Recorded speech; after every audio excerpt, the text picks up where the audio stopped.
All right, let's talk about lymphomas. This is one of those topics that's not just important, it's pretty much guaranteed to pop up, whether you're taking boards or seeing patients. We're going to cut through all the noise and get right to the high-yield stuff you absolutely need to know. Let's jump in. So picture this. You're in the clinic and a patient comes in with a swollen lymph node. It doesn't hurt, it's just there. Now, what's going through your head? Sure, it could be a simple infection, but lymphoma has to be on that list. And that's what this is all about, giving you the framework to think through that exact scenario. Here's how we're going to tackle it. We'll start with a big split, the two main types of lymphoma. Then we'll zoom in to the cellular level to find the key differences. After that, we'll talk about what this looks like in a real patient, how you nail down the diagnosis, and finally, what it all means for their future. Okay, first things first, you got to know that not all lymphomas are the same, not even close. The very first decision point, the first question you have to answer is this: are we dealing with Hodgkin lymphoma or non-Hodgkin lymphoma? Because that single distinction changes absolutely everything that follows. So, at its very core, what is a lymphoma? Well, it's a cancer of our lymphocytes. You know, the B cells and T cells that are the soldiers of our immune system. But notice that phrase, heterogeneous group. That's a huge understatement. It's an incredibly diverse bunch of diseases. And here is the fundamental split. It's so important. Hodgkin lymphoma is one single specific disease. Think of it as its own unique thing. Non-Hodgkin lymphoma, that's not one disease. It's a giant umbrella category that covers more than 60 different kinds of lymphoma. It's this huge, sprawling family of cancers. So if they're so different, what makes them different? Well, it really comes down to what the pathologist sees under the microscope. We're essentially on a manhunt for the specific bad guy, that malignant fingerprint that tells us exactly which path we're on. And here it is. This is probably the single biggest buzzword in all of lymphoma. If you walk away with one thing today, remember this name: Reed-Sternberg cells. These are the absolute hallmark of Hodgkin lymphoma. Now, see that word pathognomonic? It's a great medical term. All it means is that if you see this cell, this giant, gnarly-looking malignant B cell on a biopsy, the diagnosis is made. It's a done deal. You have Hodgkin lymphoma. It is the smoking gun, case closed. Now let's flip over to the non-Hodgkin side.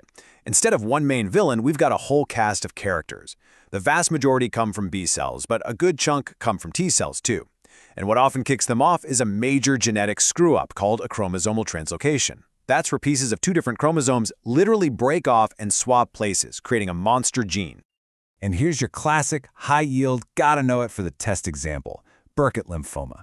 You have a translocation between chromosomes 8 and 14. What this does is it puts this gene called CMDT, which is basically the gas pedal for cell division, into overdrive. And the result? Just insanely fast, uncontrolled growth of B cells. And here's another one you'll see all the time: follicular lymphoma. This one involves chromosomes 14 and 18. This translocation ramps up a gene called BCL2. Now, if CMDT was the gas pedal, BCL2 is the brakes. Specifically, it cuts the brakes on programmed cell death. So these cancerous B cells, they become immortal. They just pile up because they can't die. Okay, enough with the lab stuff. How does all this microscopic and genetic drama actually play out in the patient sitting in front of you? Well, the way these diseases show up and spread through the body is completely different, and that gives us some major clues. This right here is one of the biggest clinical differences. Hodgkin lymphoma is orderly. It's predictable. It usually starts in one spot, say the neck, and then spreads logically to the next lymph node station down the line. Non-Hodgkin? It's chaos. It's famous for just popping up in random, disconnected places all over the body, often from the very beginning. Now, here's something you can see in both types of lymphoma. They're called B symptoms, and you need to know this triad cold: unexplained fevers, night sweats that are so bad you have to change your sheets, and losing a significant amount of weight without trying. When you see these, it's a huge red flag that the cancer is having a body-wide effect. Hodgkin also has a couple of very peculiar but classic tricks up its sleeve. First, it has this weird bimodal age curve. It tends to hit young adults in their 20s, and then again, older adults over 50. And second, this bizarre but highly testable clue: a swollen lymph node that suddenly becomes painful after the person drinks alcohol. So strange, but so classic. So we have all these clues, right? We have the patient's story, the physical exam, maybe some imaging. But I have to be crystal clear about this. You can never, ever diagnose lymphoma just based on those things. There is only one way to know for sure. This is the golden rule. It is non-negotiable. You must get tissue. An actual biopsy of the lymph node is the only way, because without it, the pathologist can't look for those Reed-Sternberg cells or figure out which of the 60-plus types of non-Hodgkin lymphoma you're up against. Tissue is the issue.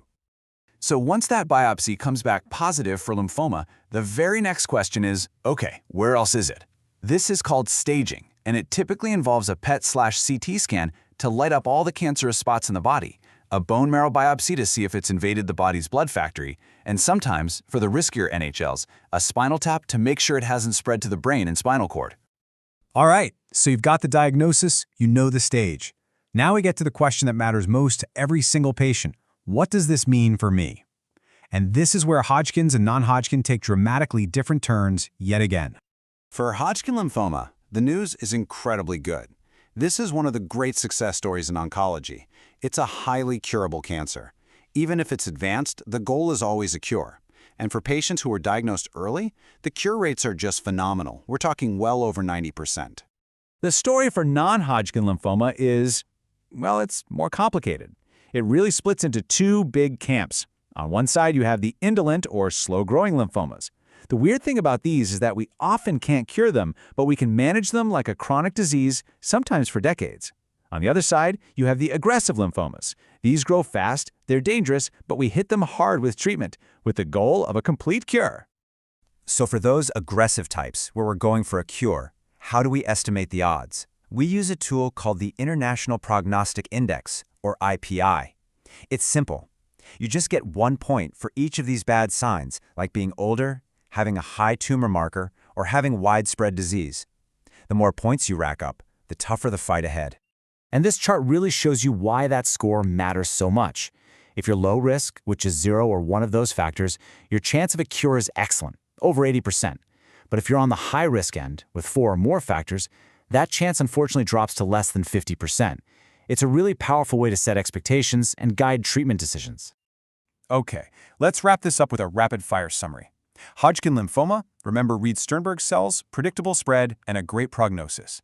Non-Hodgkin lymphoma, think diverse, chaotic spread, and a prognosis that can be either chronic or curable. And for both, they start with that painless lump, and they both demand a biopsy for diagnosis. No exceptions. And that really brings us to where we are today. For a long time, chemo was the only game in town, but now we have these revolutionary immunotherapies, things like CAR T cells that weaponize a patient's own immune system. They're changing everything. So the big question now is, are we on the cusp of a new era where even the toughest lymphomas can be cured? It's an incredibly exciting time in oncology.